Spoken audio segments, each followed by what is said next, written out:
Anonymous Pinoy Confessions. I just need to get this off my chest. 8 years na kami ng boyfriend ko. 6 years live-in and we have 2 kids. Masipag siya. Maraming alam sa gawaing bahay tulad ng pagkakarpintero. Pero wala siyang trabaho kasi malaki naman ang sinusweldo ko. Pinapabayaan ko lang siya sa mga gusto niyang gawin. May yaya din kami na nag-aalaga sa mga bata. Okay naman sa akin ang setup namin, kaso lately, napapabarkada siya at nagbubuhay binata. Kesyo, wala naman daw problema kasi nga may yaya naman at malalaki na ang mga bata.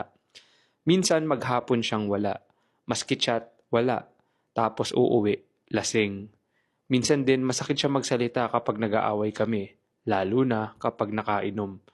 Madami ring beses na nauhuli ko siyang harap-harapang nagsisinungaling. Hindi ko alam saan siya humuhugot ng kapal ng muka. Nahihirapan na ako, kaso ayokong maranasan ng mga anak ko yung broken family na naranasan ko nung bata pa ako.